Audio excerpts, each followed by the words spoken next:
ጠቅላይ ሚኒስትር አብይ አህመድ ከሰዓት በኋላ ከአንድ ሰዓት ምናምን በኋላ እንደሚተላለፍ ቃለ መጠይቅ አላቸው።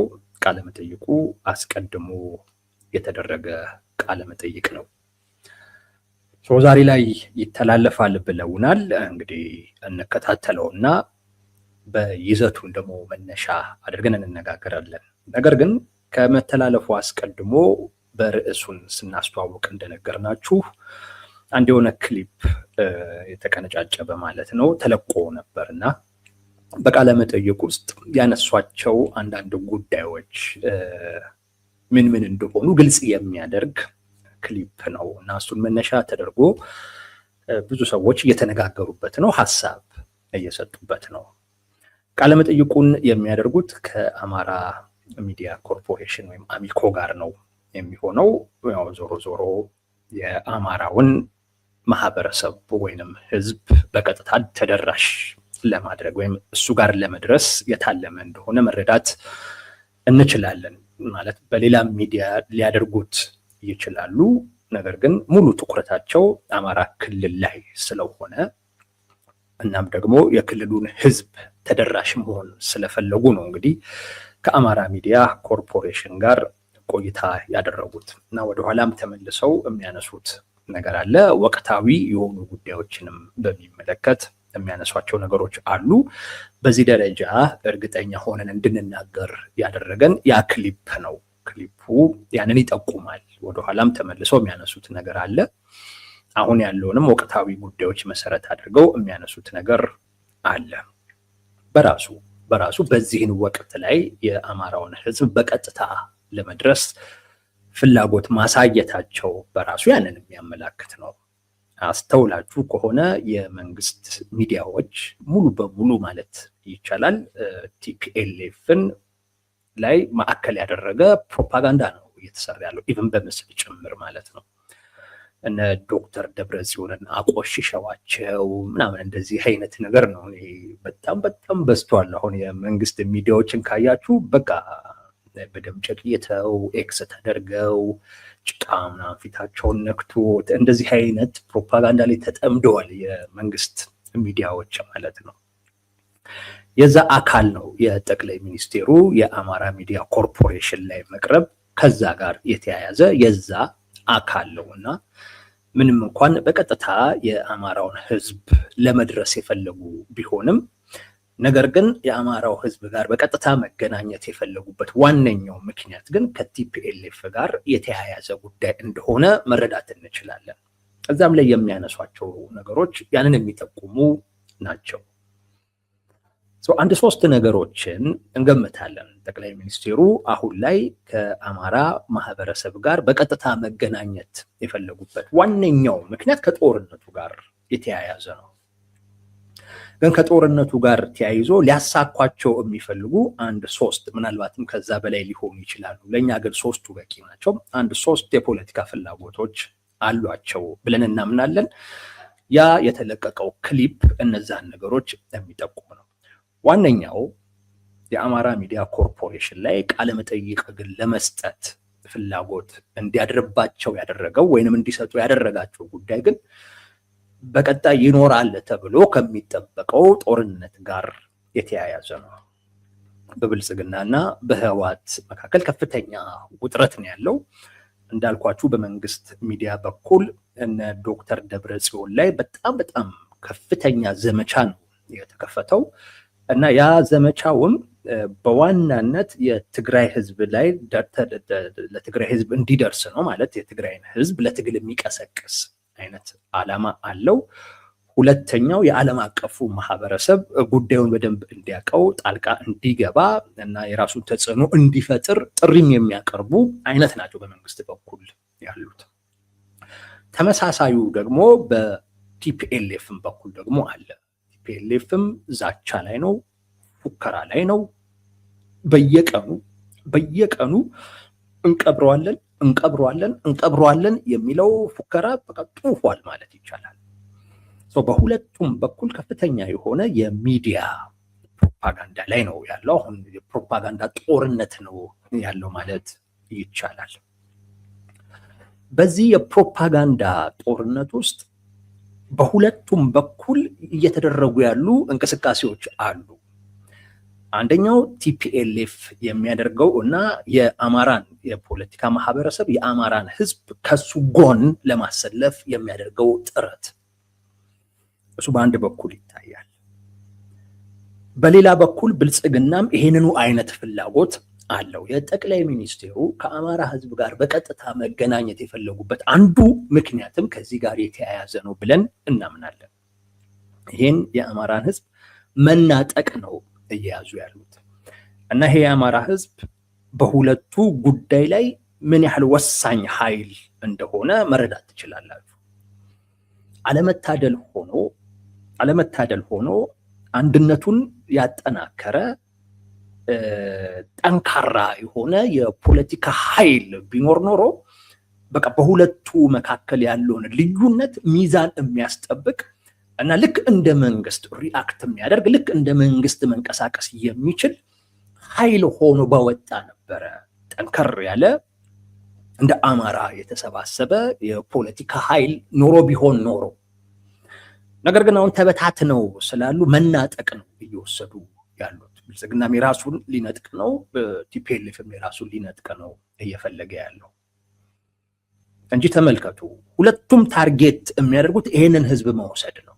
ምክንያቱም ወሳኝ አካባቢውም በሁለቱ መካከል ካለው ወቅታዊ ውጥረት አኳያ ጂኦግራፊካሊም ቦታው ወሳኝ ነው፣ ማህበረሰቡም ወሳኝ ነው። ግን የተበታተነ ስለሆነ ራሱን አንድ አርጎ ህዝቡንም በራሱ ዙሪያ ማሰባሰብ የቻለ የፖለቲካ ኃይል ስቲል አሁን ድረስ መፍጠር ባለመቻሉ ምክንያት ከፊሉ ወደ ህወሓት ከፊሉ ወደ ብልጽግና ሆኖ እርስ በርሱ ሲደባደብ ታዩታላችሁ። በጣም አሳዛኙ በአማራ ፖለቲካ ውስጥ ይሄ ነው። ሁለተኛ ጊዜ ነው ይሄ እድል። ያኔም መጀመሪያ እነዚህ ሁለት አካላቶች ወደ ጦርነት ሊገቡ ሲሉ የዚህ አካባቢ የፖለቲካ ማህበረሰብ ጠቅልሎ አንድ ወገን ጋር ሄደ። አሁን ሁለተኛ ዙር ላይ ደግሞ እንደገና ሊጋጠሙ ደግሞ ሲሉ እርስ በርሱ ደግሞ ተካፍሎ ከፊሉ ወደዛ ከፊሉ ደግሞ ወደዚህ ሆነ። በሁለቱም አጋጣሚ ራሱን ችሎ በሁለቱ መካከል ያለውን ሚዛን አስጠብቆ መንግስት መሆን ማዕከለኛ ስፍራ ማለት ነው። በቃ የሁለቱም ሚዛን አስጠባቂ ኃይል መሆን የሚችልበት እድል አሁንም እያመለጠው ነው። በሚያሳዝን ሁኔታ እዛ ያሉ የራሱ ልሂቃን እንዲህ አይነት አምቢሽን ስለሌላቸው፣ እንዲህ አይነት የፖለቲካ መረዳት ስለሌላቸው፣ ሁሉም አመራር መሆን ስለሚፈልግ ስልጣን ፈላጊ ነው ሁሉም እንደዛ ነገር በመሆኑ ምክንያት ለሁለተኛ ጊዜ ሚዛን አስጠባቂ ሆነው ወሳኝ ኃይል ሆነው መውጣት የሚችሉበትን እድል እያጡ ነው ያሉት። ማዕከሉ ከጦርነቱ ከቲፒኤልኤፍ ጋር የተያያዘ ነው።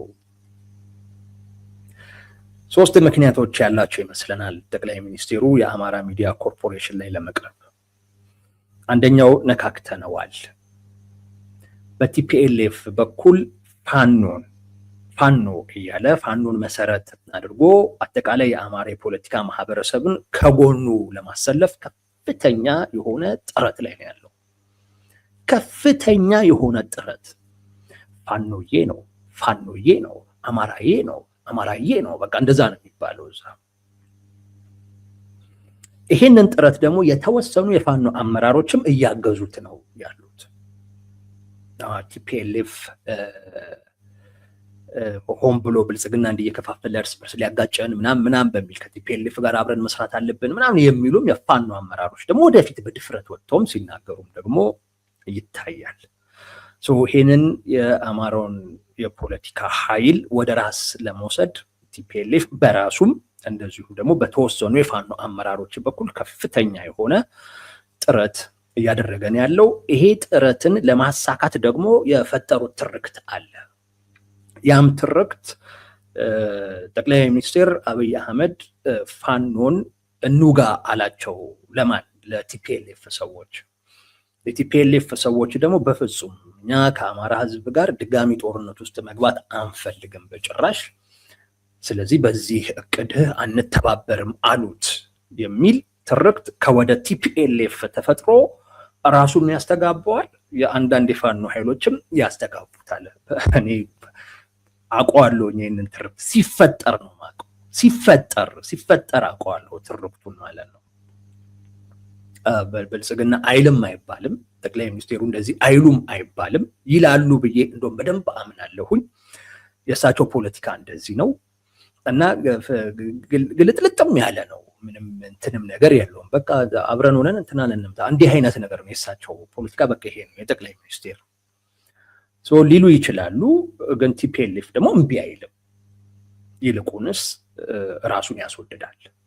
እንደዛ ከሆነ ይሄን ይሰጠኝ የሚል ነገሮች ያስወድዳል ራሱን ማለት ነው።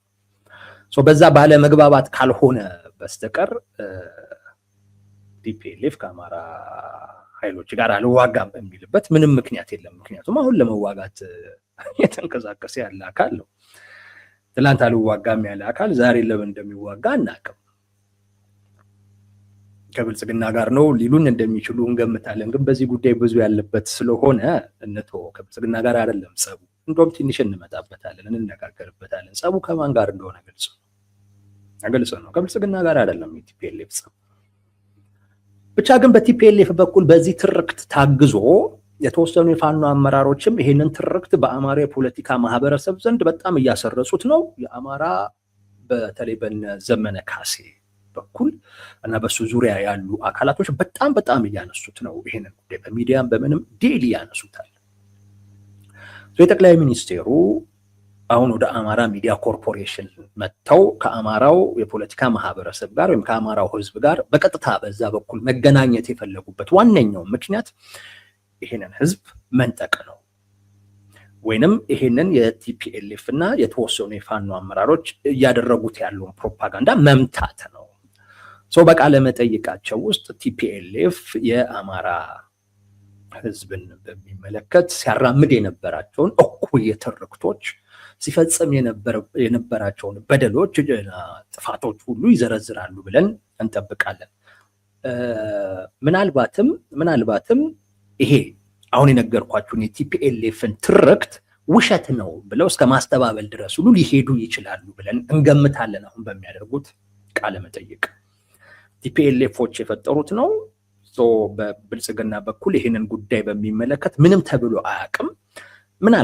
ምናልባት በዚህ ቃለ መጠይቅ ይሄ ነገር ውሸት ነው ብለው ሁሉ እስከ ማስተባበል ድረስ፣ ምናልባትም ሌላ አይነት ደግሞ ሊለያየ የሚችል የሆነ ነገር ሽንቁር እስከ መፍጠር ድረስ ሁሉ ሊሄዱ ይችላሉ ብለን እንጠብቃለን። አንዱ ዋነኛው ዓላማቸው ይህን የአማራውን የፖለቲካ ማህበረሰብ ወይም የአማራን ህዝብ ከቲፒኤልኤፍ እያደረገ ካለው ጥረት ነጥቆ ወደ ብልጽግና ሳይድ እንዲመጣ እና ለጦርነቱ ግብአት እንዲሆናቸው ማድረግ ነው። ምንም ጥርጥር የለውም። ቲፒኤልኤፍም የሚፈልገው የአማራን ወጣት ተጠቅሞ ቢቻል ጦርነቱን አማራ ክልል ላይ እንዲያልቅ ማድረግ ነው የሚፈልገው። በብልጽግናም በኩል የአማራን ወጣት ተጠቅሞ ነው በቲፒኤልኤፍን አንዳች የሆነ ነገር ማድረግ የሚፈልገው። ሁለቱም ይሄንን የአማራን ወጣት የመጠቀም ፍላጎት አላቸው። ያ ፍላጎት ነው በብልጽግና በኩል ጠቅላይ ሚኒስቴሩ የአማራ ሚዲያ ኮርፖሬሽን ላይ እንዲቀርቡ ያደረጋቸው። አንዱ ይሄ ነው ብለን እንገምታለን። እና እስከየት ድረስ ሊሄዱ ይችላሉ? በቲፒኤልኤፍ በኩል የተፈጠረውን ትርክት እስከ ማስተባበል፣ እናም ቲፒኤልኤፍ በአማራ ህዝብ ላይ ሲፈጽማቸው የነበሩ ነገሮችን እስከ ማስታወስ፣ ቲፒኤልኤፍ በአማራ ህዝብ ላይ ያራምዳቸው የነበሩ ትርክቶችን እስከ ማስታወስ፣ ምናልባትም ደግሞ አዳዲስ ነገሮችን ሁሉ ደግሞ ፈጥረውም በሁለቱ መካከል ልዩነት እንዲኖር እስከ ማድረግ ድረስ ሊሄዱ እንደሚችሉ እንገምታለን። በዚህ ቃለ መጠይቅ አንድ ሁለተኛው ቲፒኤልኤፍ አሁን እየሄደበት ያለ ደግሞ አንድ አዲስ ነገር ደግሞ አለ። በነገራችን ላይ ከዚህ ቀደም ነገር ያለው ቲፒኤልኤፍ በጣም ተቀይሯል ስላችሁ አንዳንድ ነገሮችን ቀይሯል። ከቀየራቸው ነገሮች ውስጥ አንዱ የጦርነቱን ትኩረት ነው። የጦርነቱን ትኩረት ቀይሯል። በፊት ላይ በጣም ያራምድ የነበረው ነገር ምዕራብ ትግራይ የሚለውን ወልቃይት ላይ ነበረ። ጦርነቱን በቃ እዛ ላይ ነበር እንዲያተኩር ይፈልግ የነበረው ማለት ነው። አሁን ላይ ከዛ አንስቶ ብልጽግና ላይ አድርጎታል። ከዛ አንስቶ ለዛ ነው በተደጋጋሚ ህልውናችን የሚረጋገጠው በብልጽግና መቃብር ላይ ነው። ብልጽግናን ካላስወገድን በስተቀር ይሄ ጄኖሳይደር ምናምን የሚል በቃ አጠቃላይ ብልጽግና ላይ እያተኮረ ነው። አሁን ምዕራብ ትግራይ ምናምን እንደዚህ ሲሉ አትሰሙ። በቃ ይሄንን ሲሉ አትሰሟቸውም። አሁን ላይ ሙሉ ትኩረት ብልጽግና ላይ እንዲሆን ወስነው እዛ ላይ ነው እየሰሩ ያሉት። በቃ ለህዝቡ በጠቅላላ የሚነግሩት ነገር ሉዓላዊ ግዛታችንን እናስመልሳለን የሚለውን አይደለም፣ የብልጽግናን እናፈርሰዋለን፣ በሱ መቃብር ላይ ህልውናችንን እናረጋግጣለን የሚል ነው መፈክሮቻቸው። ሰራዊቱም ደጋፊዎቻቸውም ህዝባቸውም እንዲወስድላቸው እየፈለጉ ያሉት ጉዳይ ይሄንን ነው። ይሄ ትልቅ ለውጥ ነው። የሆነ ጊዜ እዚህ ጠቁመናል። እንግዲህ ሰምተውን ይሁን አላውቅም፣ በአንድ በኩል ይሻል ነበር መሰለኝ። ብቻ ይሄ በጣም ትልቅ ለውጥ ነው እና ለብልጽግና አስጊ ነው። ብልጽግና የቲፒኤልኤፍ ትኩረት እሱ ጋር እንዲሆን አይፈልግም። ብልጽግና የቲፒኤልኤፍ ጦርነት የሚጀምርበት ምክንያት ከአማራ ህዝብ ፍላጎትና ጥቅም ጋር የተያያዘ እንዲሆን ይፈልጋል። ያ ሲሆን ነው የአማራው ህዝብ የጦርነቱ አካል የሚሆነው።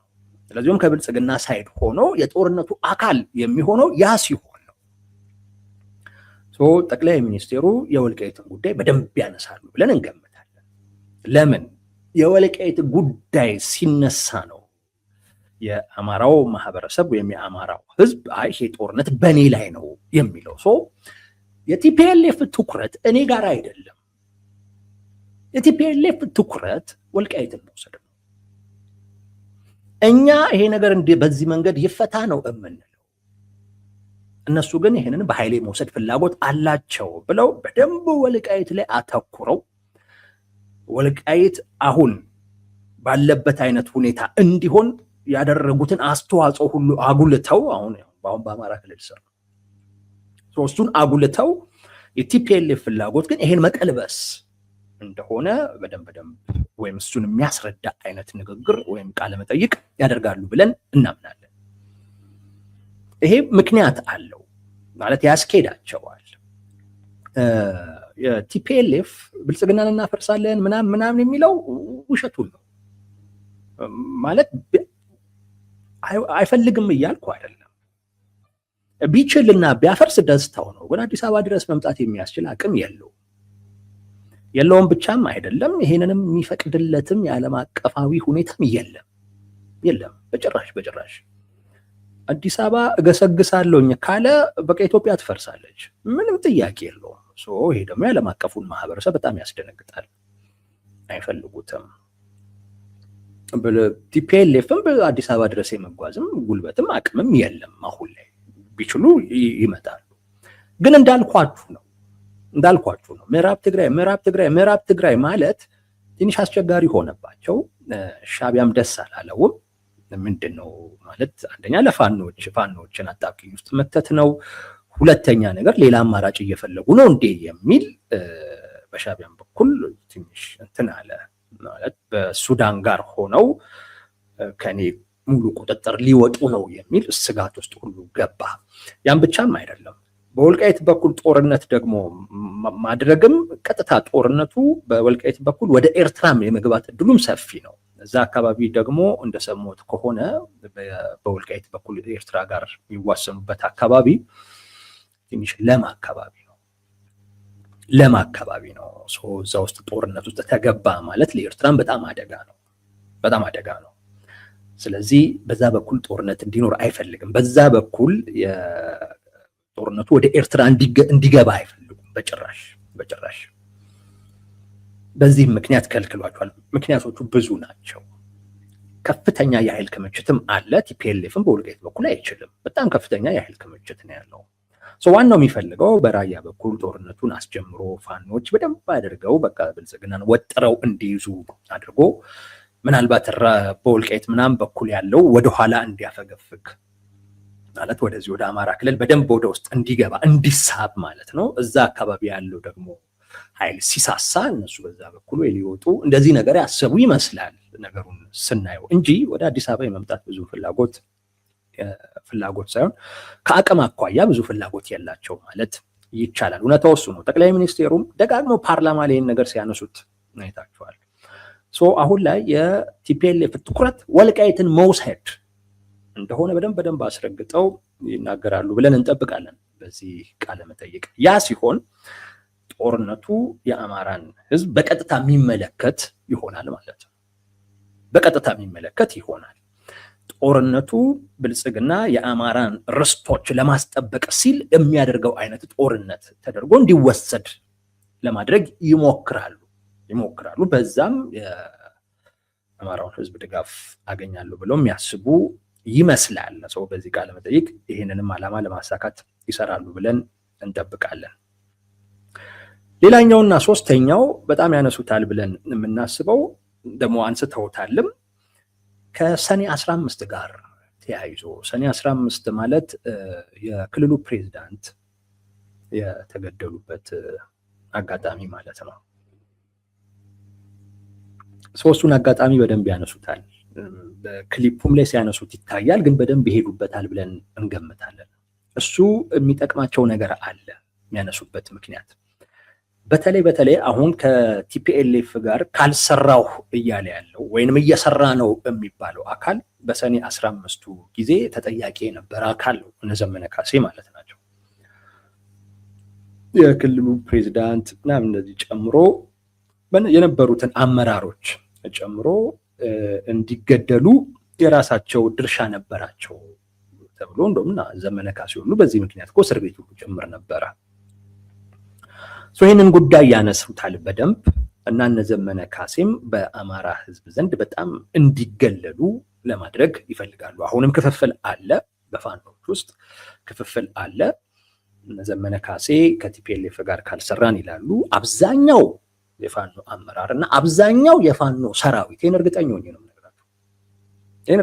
የምነግራቸው። እኔ ፍላጎቴ ስለሆነ አይደለም። እኔ ሚዲያ ላይ እኔ ፍላጎት እንትን ለማለት ስል መረጃ አልጠመዝዝም። አብዛኛው የፋኖ ሰራዊትና አመራር ከቲፒኤልኤፍ ጋር መስራት የለብንም ባይ ነው። ጥቂቶቹ ናቸው ከቲፒኤልኤፍ ጋር ካልሰራን የሚሉት። ጎንደር ላይ የተወሰኑ አሉ፣ አንድ ምናልባትም እና ጎጃም ላይ እነ ዘመነ ካሴ አሉ እና ወሎ ላይ እነ ምሬ ምናምን አሉ። አብዛኛው ሸዋ ሙሉ በሙሉ ማለት ይቻላል፣ ወሎ በከፊል፣ ጎንደር ሙሉ በሙሉ ማለት ይቻላል በፍጹም ይሄን አይፈልጉም። ክፍፍል አለ ነው የምላችሁ። ከቲፒኤልኤፍ ጋር መተባበር አለብን የለብንም በሚለው ጉዳይ ላይ ልዩነት አለ፣ ክፍፍል አለ። የሰኔ 15ቱን ጉዳይ እንደገና እዚህ ጨምሮ ይሄን ክፍፍል የበለጠ ማስፋት እና ይሄ ከቲፒኤልኤፍ ጋር ካልሰራሁ የሚለውን አካል ደግሞ የበለጠ እንዲገለል ሊያደርጉት ይችላሉ። ምናልባትም ግድያውን በሚመለከት በሆነ አይነት መንገድ ከቲፒኤልኤፍም ጋር ሁሉ ሊያያይዙት ይችሉ ይሆናል፣ አይታወቅም። የሰኔ 15ቱ ግድያ ላይ የነሳረ መኮንንም ጉዳይ ስላለ እሱም በሚመለከት ከቲፒኤልኤፍም ጋር በሆነ መንገድ አያይዘውት የነዚህ የነዘመነና የቲፒኤልኤፍ ግንኙነት ከዛ ጊዜ ጀምሮ የጀመረ አድርገው ሊያቀርቡትም ጭምር ይችላሉ፣ እንደዛ ስለሚጠረጠር ማለት ነው። ያን የሚያስቡ ግን በጣም ጮክ ብሎ የማይሰማ እይታ አለ።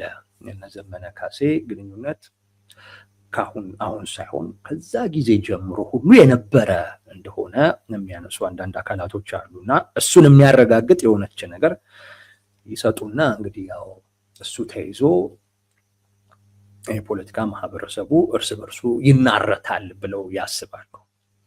ይሄ እነዚህን ሶስት ነገሮች ለማሳካት ይሄዳሉ ብለን ነው የምንገምተው።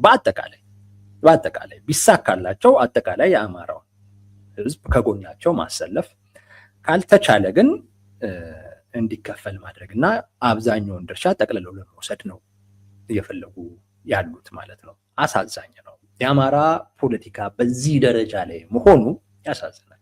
በጣም ነው የሚያሳዝነው። እና ቃልን እንላለን ምናምን የሚሉ ብዙ ናቸው፣ በጣም ብዙ ናቸው።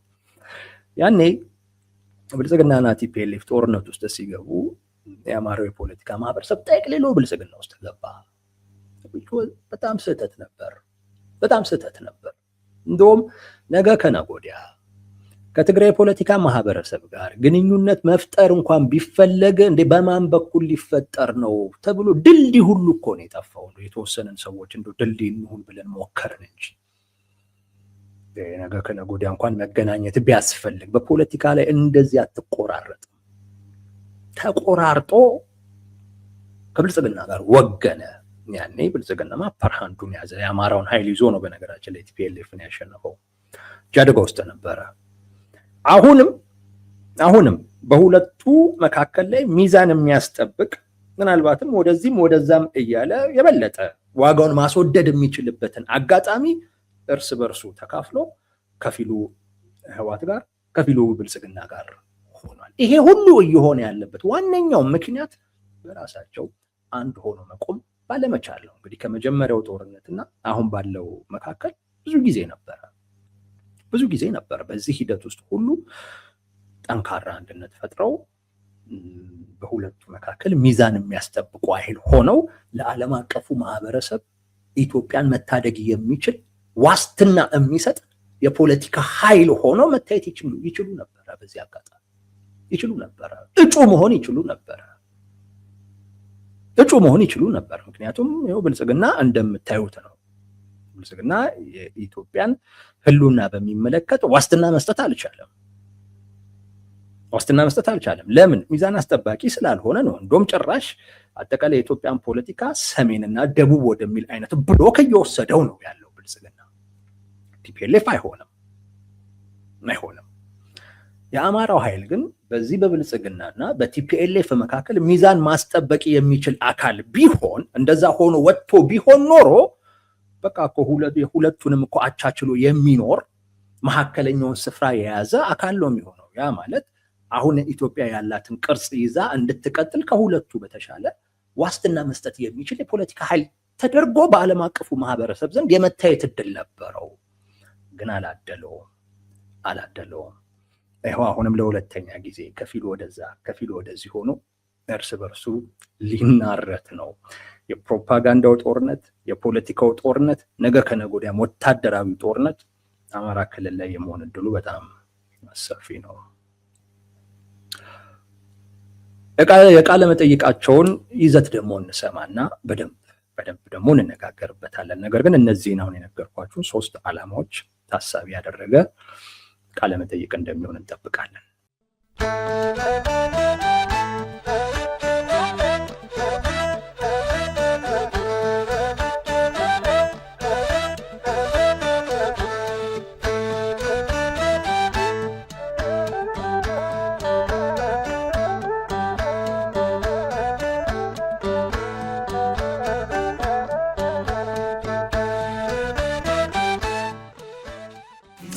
Salam.